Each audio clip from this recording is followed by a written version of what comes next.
dentro de los puntos que te explicaba, yo te preguntaba, bueno, que si nosotros estamos verdaderamente deseosos y somos genuinos en nuestra adoración a Dios, de, valga la redundancia, admirarle, adorarle, nosotros necesitamos preguntarnos qué estamos haciendo bien y qué estamos haciendo mal. Y no nos podemos nosotros autocorregir, sí se puede, pero no somos nosotros los que tenemos la respuesta, es Dios quien a través de su palabra nos va a enseñar a vivir una vida correcta en devoción, nos va a enseñar a corregirnos y nos va a enseñar precisamente para que aprendamos a ser adoradores.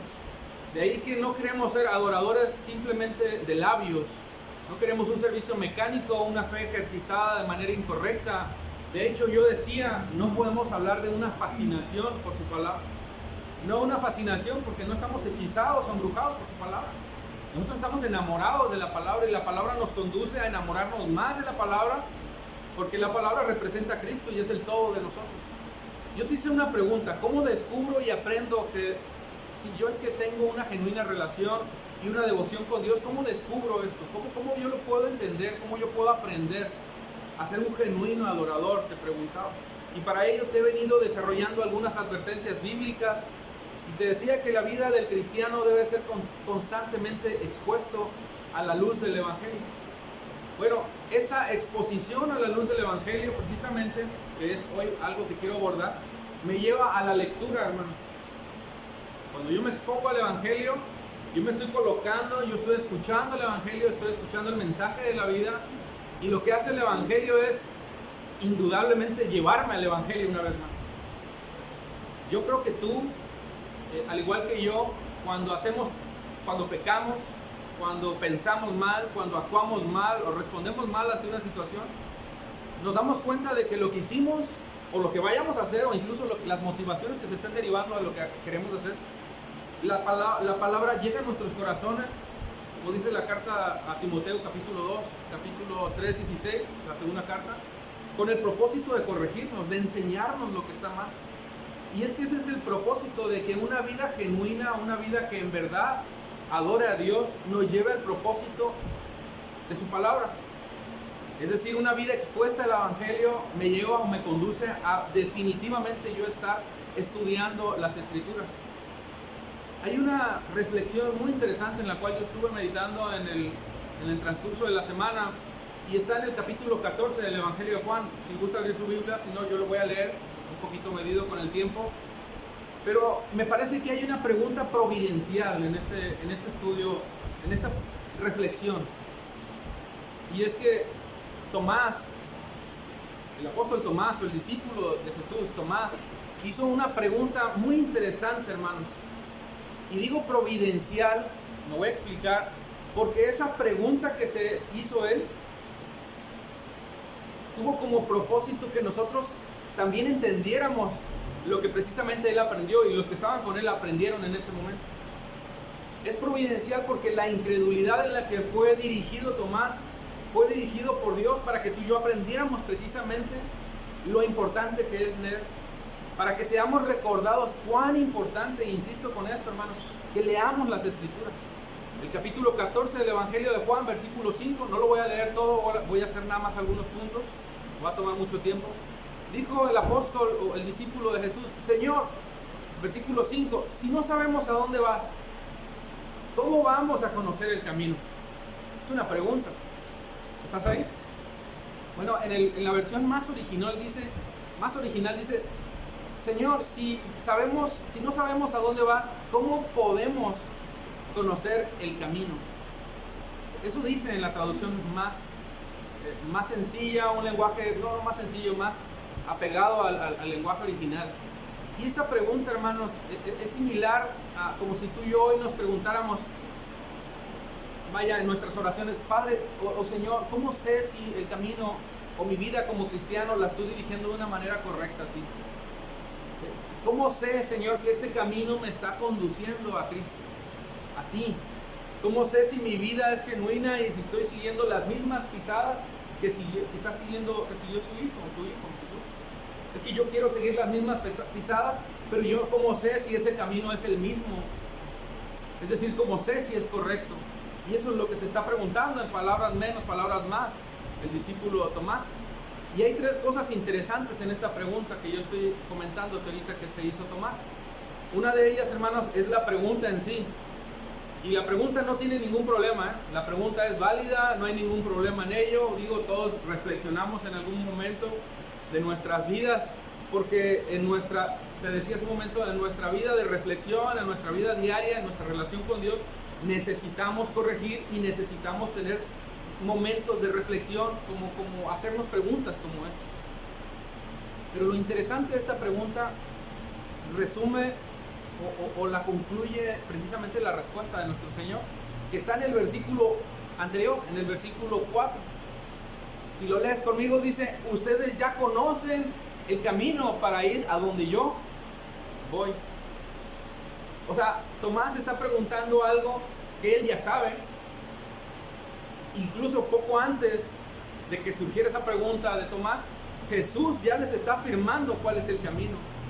Pero date cuenta, hermanos, cómo esta pregunta providencial, que es lo que te venía diciendo, tiene como propósito tres cosas de manera muy particular.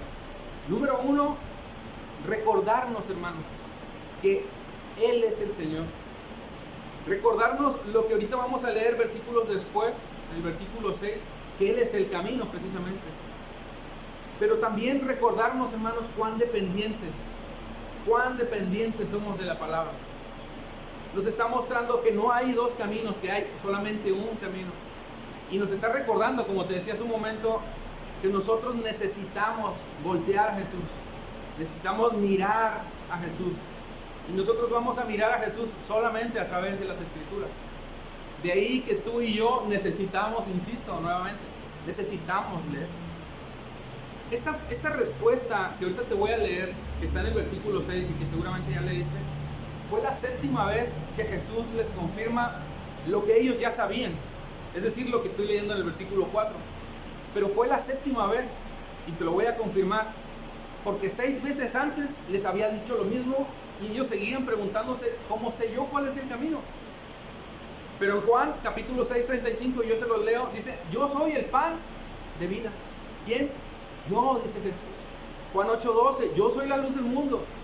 Usted puede leerlo tranquilamente en casa, porque sigue diciendo más cosas. Pero dice: yo soy la puerta, en Juan 10, 7, de las ovejas. Juan 10, 11, yo soy el buen pastor. Juan 11, 25, yo soy la resurrección y la vida. Juan 15, 1, yo soy la vid verdadera. 6 veces les dijo y no entendía. Y la séptima se lo dice en el versículo 6. Jesús les dijo: yo soy el camino, la verdad y la vida, y nadie viene al Padre sino por mí. ¿Y sabe qué? No entendían. Pero Jesús no se desesperaba. Jesús los volvía a llevar al mismo punto donde yo deseo llevarte en esta mañana. Y yo lo señalaba y necesito volverlo a decir: a la palabra. O sea, fue la séptima vez que se los dijo con el propósito de recordarles cuán dependientes somos de Cristo, cuán dependientes somos de su palabra. Yo te pregunto, ¿cómo es posible querer seguir a Jesús y omitir su palabra? ¿Cómo es posible nosotros decir que somos cristianos y como cristianos nos pregunten algo acerca de la palabra y no sepamos? No estoy diciendo que seas una computadora andando y que todas las respuestas las tengas en tu mente, porque es cierto que no todos lo sabemos. Pero tenemos el deseo de aprender, amén. Y no llenarnos de un conocimiento vano, es decir, no nomás conocer por conocer. Yo no quiero conocer la cultura, la historia y la vida de Jesús por conocerla y darme un round con el que se me presente y me quiera preguntar. No ese es el propósito. El propósito, lo que quiero es conocer a Jesús. Es que el conocimiento de su palabra me lleve a entender si mi camino es correcto. Y si yo en algún momento me pregunto, en esa oración que tenemos todos de manera personal: Señor, ¿cómo sé si estoy en el camino correcto? ¿Estoy siguiendo tus pisadas? Bueno, me tengo que recordar estas palabras. Así sean 7 veces, 8 veces, 9 veces, las veces que tú quieras, gracias a Dios, porque lo tienes ahí en su palabra. Y lo puedes leer las veces que quieras. Y las veces que tengas dudas, ahí tú puedes consultar la verdad. Hermanos, cuando nosotros no leemos, la falta o la ausencia de las Escrituras trae terribles consecuencias en la vida del creyente. Y es que este tema que estoy tratando de desarrollar a lo largo ya de varias semanas atrás y que no he podido pasar un poquito más adelante donde quisiera, porque Dios creo que nos está dirigiendo en este punto, tiene como propósito admirarle a Dios genuinamente. Insisto, yo no voy a poder admirar y vivir en devoción con Dios si yo no consulto su palabra. Hermanos, un pueblo que no lee, una iglesia que no lee, está literalmente condenada, hermano. Está a expensas del falso evangelio. Está a expensas de los falsos maestros.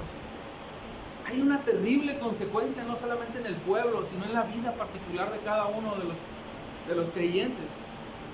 En casa, en el trabajo, donde estés, fácilmente puede ser movido.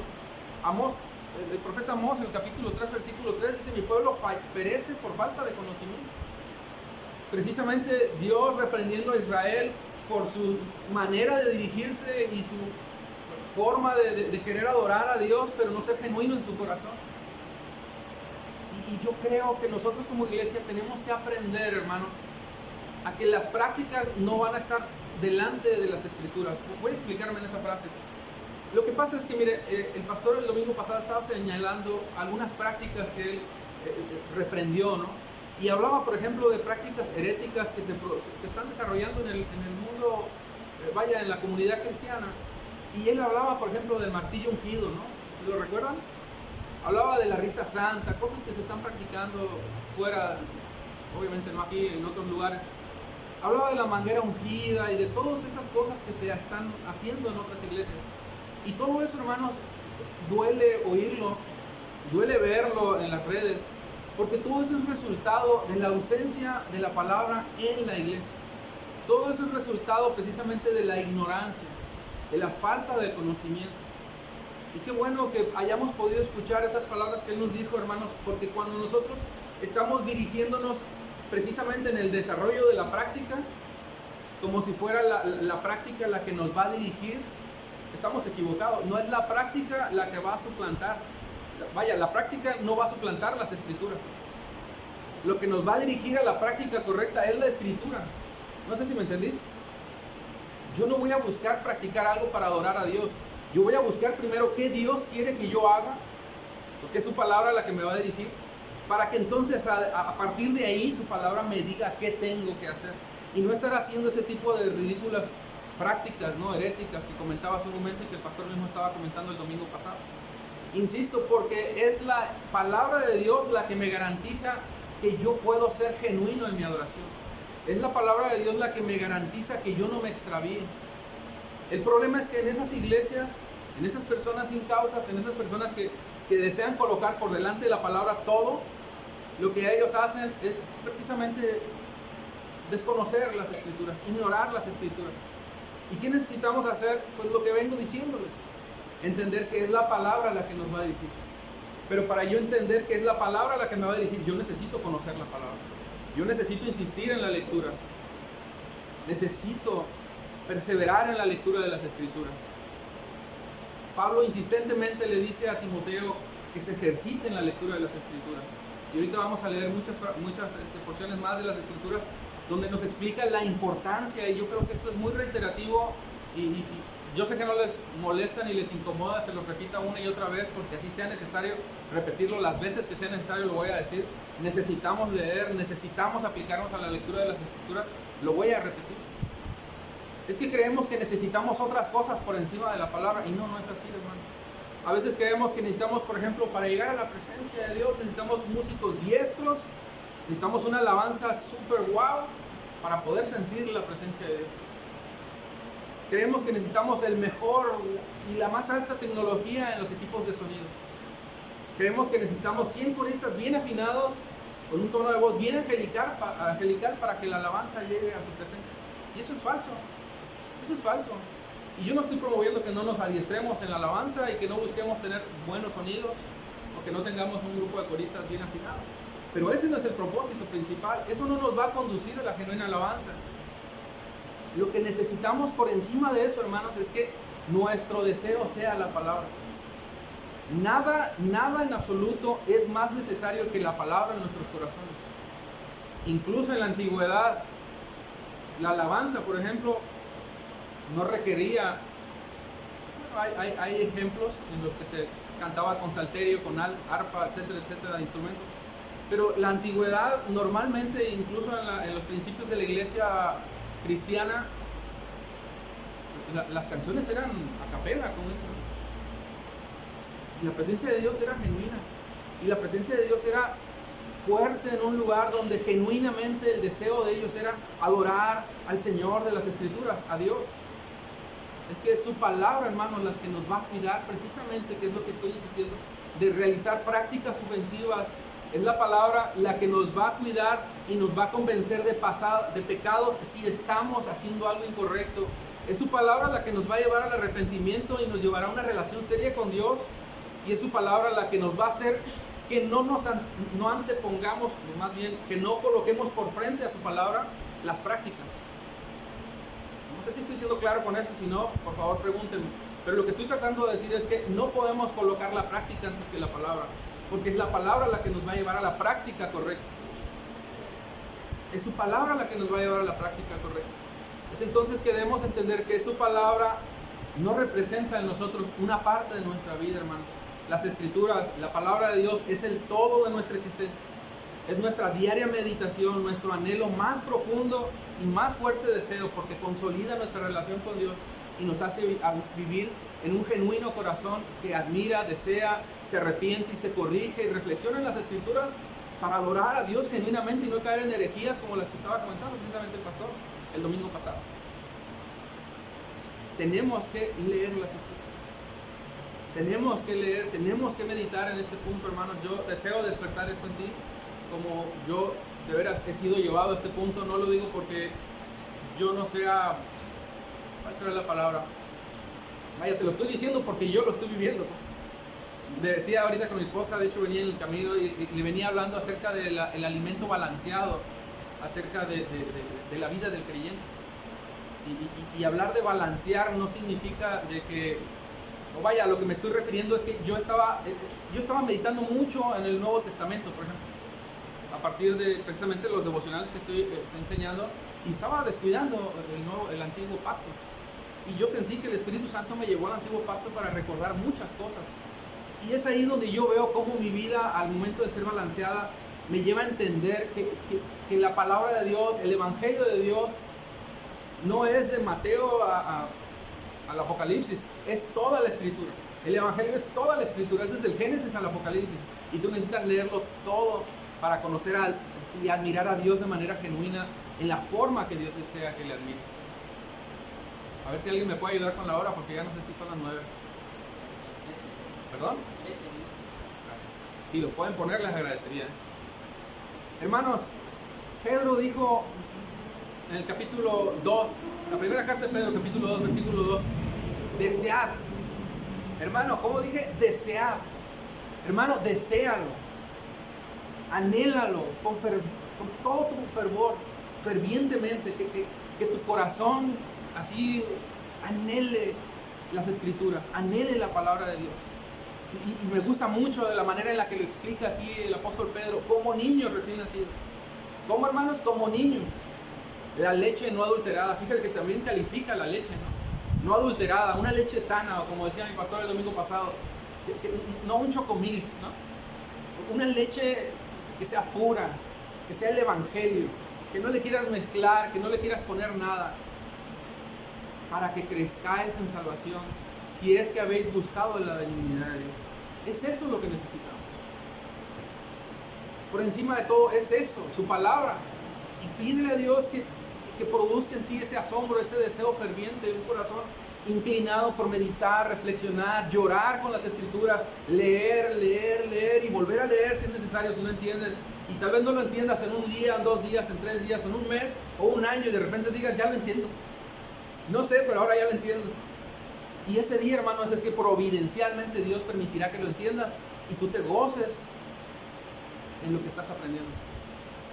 Yo lo he vivido y yo espero y creo que tú también lo has vivido.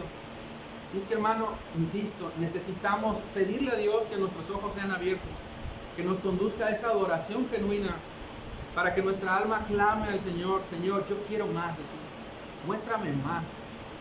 Hay una frase bien interesante de John Piper que dice lo siguiente: la Biblia muestra que nuestro objeto supremo en su lectura es que el valor infinito de Dios y su belleza sean exaltados en la eterna y ferviente adoración de la esposa de Cristo, comprada con su sangre de cada pueblo, idioma, tribu y nación. En otras palabras, dice él, cada vez que tomemos la Biblia para leerla, debemos intentar que su lectura nos conduzca a este fin. ¿Qué está diciendo John Piper? La suficiencia de las Escrituras, hermano. Necesitamos las Escrituras. Necesitamos rogarle a Dios que nos enseñe a amar su palabra.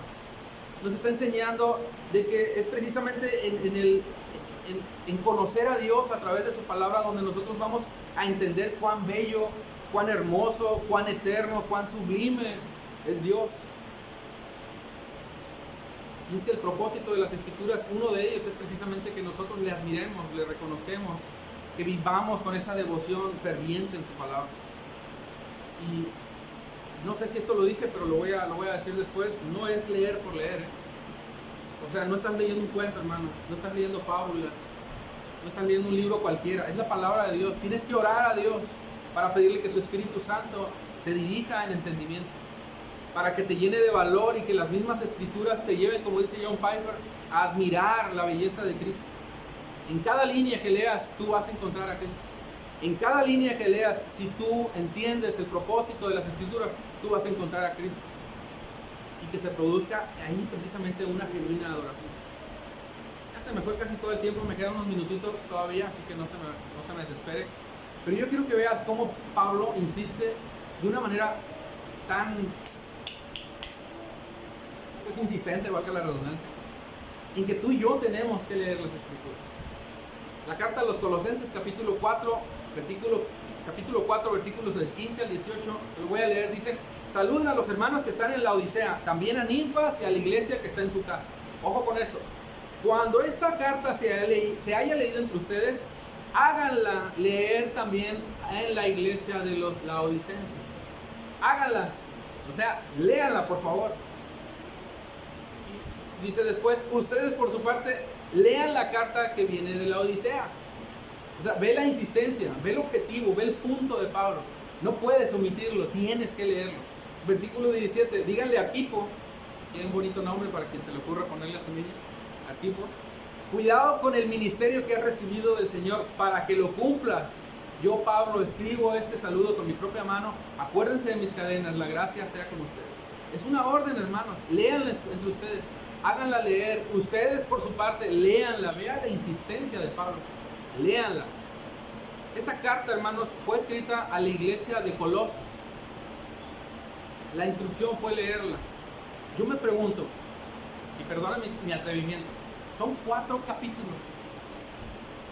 Yo me pregunto si la iglesia Agua Viva ya leyó esta carta. Yo me pregunto si tú en lo personal ya la leíste. Son 4 capítulos. Los hermanos de Colosas ya la leyeron. Me pregunto si la iglesia de Agua Viva ya la leyó completa. Si ya te asombraste de lo que Dios revela en su palabra en estos 4 capítulos tan hermosos. Tesalonicenses, capítulo 5, versículos del 25 al 27. Hermanos, oren por nosotros, saluden a los hermanos con besos santos. Les encargo solemnemente por el Señor que se lea esta carta a todos los hermanos. Ve la seriedad de la petición. Les encargo con solemnidad. O sea, sé serio, necesito que lo leas. Es lo que le está diciendo Pablo a los hermanos de Tesalónica. Que se lea esta carta con solemnidad por el Señor. ¿Qué otros propósitos encontramos en las Escrituras? Que escuches la voz de Dios. Esto es algo que les digo mucho a mis hijas. Me preguntan, ¿por qué no escucho la voz de Dios? Es algo que me comentan a veces. Yo les digo, no, estás muy equivocada. Tú puedes escuchar la voz de Dios. Lee la Biblia en voz alta. De hecho, es algo que también dice John Piper, ¿no? Léela en voz alta y vas a escuchar la misma voz de Dios hablando a tu vida. ¿Qué otro propósito? Conocer la instrucción. Te lo decía hace otro momento, recordarnos que Él es Dios. ¡Wow! ¡Qué increíble que tengamos que recordarnos que Él es Dios! Es que mi corazón se desvaría, mi corazón es olvidadizo, mi corazón es torpe y me lleva al punto de querer olvidar quién es Dios. Nuestra mente es finita, hermanos, olvidadiza. Necesitamos recordar. ¿Y cómo vamos a recordarlo? En su palabra, leyendo, rogándole a Dios que nos abra el entendimiento. ¿Qué otro propósito? Que temamos a su nombre y obedezcamos, que preservemos, bueno, que Dios quiere preservar nuestras vidas en su palabra, a través de consejos, advertencias y todo el consejo de Dios que está puesto ahí para que lo leas, no para que lo pongas ahí en la sala de tu casa o en la mesa y ahí lo olvides y hasta el próximo domingo vengas y la abras. No, que la leas, para que mientras estemos en esta tierra tengamos vida y en plenitud. ¿Cuántos vivimos en plenitud? Por la gracia del Señor. De veras, hermanos, solamente puedes vivir en la plenitud de vida en Cristo si tú lees su palabra. Ese es nuestro alimento diario. Que conozcamos su propósito, que tengamos una genuina relación con Dios. Por eso insisto tanto, hermanos, en la lectura de las Escrituras. Y me queda muchísimo material todavía por analizar, pero creo que es bueno leer esto, que creo, ¿no?, que debemos también considerar este punto. ¿Por qué otra razón es importante que nosotros leamos la Escritura? Y es que este otro propósito que te voy a comentar tiene que ver precisamente con la edificación mutua del cuerpo de Cristo. Si tú te acuerdas, leímos el capítulo 12 de la carta a los Corintios, y el propósito es que el cuerpo mismo se edifique, se nutra. Pero en la manera en la que tú lees las Escrituras, tú cumples un propósito también para la edificación del cuerpo de Cristo, que es precisamente recordarme a mí. O sea, no solamente te recuerdas a ti, me recuerdas a mí. Cuando me corriges, cuando me hablas, con tu vida, con tu testimonio, con tu ejemplo, me estás corrigiendo, me estás enseñando. De ahí que es importante que leas, porque yo también necesito recordar su palabra en lo que tú estás leyendo. Te decía hace un momento, mi mente, al igual que la tuya, es una mente olvidadiza y finita. Yo necesito que tu mente me ayude también a recordar quién es mi Señor. Y si hago algo incorrecto, que tú me digas, mira, ven, ¿te acuerdas de esto? No te olvides de esto, no olvidemos esto. Dios dice. Y esa función, hermanos, es bien interesante que la encontramos precisamente en una función que realizó un hombre de Dios, un sacerdote, un profeta, un líder, ¿no? Moisés. Deuteronomio capítulo 8, versículo 11. Cuídate de no olvidar, le dice al pueblo de Dios, al Señor tu Dios, dejando de guardar sus mandamientos, sus ordenanzas y sus estatutos que yo te ordeno hoy. Deuteronomio 31:11 dice, leerán este libro de la instrucción a todo el pueblo. ¿Cómo leerán este libro de instrucción a todo el pueblo de Israel cuando se reúnan ante el Señor su Dios en lugar que Él elija? Y el versículo 12 dice, convoquen a todos los hombres, mujeres y niños y a los extranjeros que vivan en sus ciudades para que oigan lo que dice el libro de la instrucción y aprendan, subráyale, a temer al Señor su Dios y obedezcan cuidadosamente todas las condiciones de esta instrucción. ¿Cómo van a aprender? ¿Cómo van a ser instruidos? ¿Cómo van a oír? Si no leen, si no se les recuerda, si tú no me recuerdas. El mensaje es contundente, hermanos, pero fíjate qué tan contundente es lo que dice el versículo 13, y esto es para los que somos papás o vamos a ser papás, porque tú también vas a hacer esa labor en casa. El versículo 13 dice, háganlo. ¿Qué cosa? Háganlo. ¿Qué cosa? Leer. Háganlo para que sus hijos, que no saben nada de estas instrucciones, ¿qué cosa? Las oigan y aprendan a temer al Señor su Dios. Otra vez, háganlo mientras vivan en la tierra. ¿Qué cosa está pidiendo que hagamos? Que leamos. Háganlo mientras vivan en la tierra. Hermanos, tu vida de alabanza, tu vida de oración, tu devocional personal, tu forma en la que adoras a tu Señor y te esfuerzas en la lectura por conocerle, por amarle, por amarle genuinamente, es punta de lanza, hermanos. No solamente en tu casa, es punta de lanza también aquí, es de edificación para mí también. ¿Entenderás entonces la importancia de leer? ¿Cómo oirán si no hay quien les hable? En casa y aquí, ¿no? ¿Cómo van a oír el mensaje de Dios si no hay quien se los recuerde? ¿Cómo aprenderán a temer a Dios si no hay maestro, o si hay maestro pero el maestro no lee o no teme a Dios? Este es un mensaje, hermanos, para que todos nosotros, ancianos, líderes, papá, mamá, servidor en general, seamos genuinos en nuestra adoración con Dios. Y con esto voy a terminar. Pero voy a terminar preguntándote, ¿tú deseas ver una iglesia sana doctrinalmente? Voy a dejar que se vaya el camión, no me voy a dejar.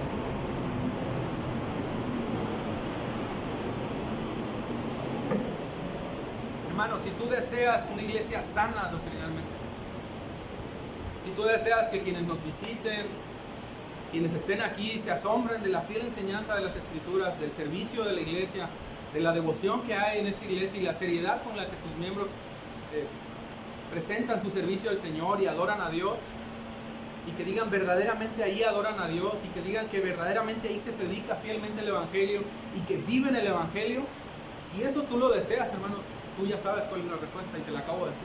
Necesitamos las Escrituras, necesitamos enfocarnos en las Escrituras. Tú deseas que tus hijos o las siguientes generaciones sean verdaderos adoradores, cuiden a la iglesia de falsas doctrinas, sean celosos por la fiel enseñanza de las Escrituras. Bueno, eso solamente es posible, te lo vuelvo a decir, leyendo con intensidad, con pasión, con fervor, pidiéndole que nuestros entendimientos sean abiertos al Señor, solamente a través de las Escrituras. Yo te pregunto, ya voy a terminar con esto, ¿qué ven tus hijos? ¿Qué ven tu esposa? ¿Qué ven tus padres cuando ven tus ojos? Llévatelo de reflexión, no me lo digas obviamente, pero ¿ven seriedad? ¿Ven hipocresía? ¿Integridad? ¿Religiosidad? ¿Servicio? ¿Monotonía? ¿Amor por su palabra? ¿O negocias la fe? ¿Qué ven? ¿Qué ven? ¿Qué ven en tu casa? ¿Qué ven aquí? ¿Qué ven cuando te ven a los ojos y te observan? ¿Los puedes voltear a ver genuinamente? Hermanos, que cuando ellos te vean a ti, vean una pasión por su palabra, un amor genuino, una vida de devoción, una realidad en cuanto a tu seriedad, en cuanto a tu relación con Dios, con tu fe, con tu perseverancia. Que ellos digan, yo quiero seguir a Jesús porque yo vi en Él un hombre fiel, una mujer fiel. Yo vi en papá, en mamá o en ese servidor un hombre, una mujer que marcó mi vida. Y yo quiero seguir a Jesús porque ese ejemplo a mí me impactó. Eso solamente va a ser posible en su palabra. Solamente va a ser posible si nosotros nos enfrascamos en su palabra. Amén. Solamente así. Bendito Señor. Anhelamos, Señor, tu palabra. Anhelamos que tu verdad, Señor, sea esa luz que nos dirija, que nos guíe, que nos muestre, Dios, en qué andamos mal. Padre, no queremos recurrir a la práctica, queremos recurrir a tu palabra, Señor, porque es tu palabra la que nos va a llevar a ser genuinos en nuestra adoración, a no vivir una vida en hipocresía, Señor, sino ser serios, y que si decimos ser cristianos, lo que decimos con nuestras palabras, lo reflejemos en nuestra devoción, en nuestra adoración a ti. Padre, bendice cada corazón, penetra nuestros corazones, penetra nuestras mentes, Dios, ábrenos el entendimiento, como esa mujer, Dios, en el capítulo 14 del libro de Hechos, que dice tu palabra que su entendimiento fue abierto. Lidia, así se llamó esa mujer, que así sea abierto nuestro entendimiento para que podamos ver la luz del Evangelio. El Evangelio nos lleve a ser serios en tu palabra y a vivir una vida admirando, Dios, toda tu palabra, admirándote a ti, Dios, a través de tus sagradas Escrituras, Dios, lo que tú has dejado para nosotros. Danos ese amor, ese deseo, esa ser fervientes, Dios, en tu palabra. Te lo rogamos una vez más en el nombre de Jesús. Amén.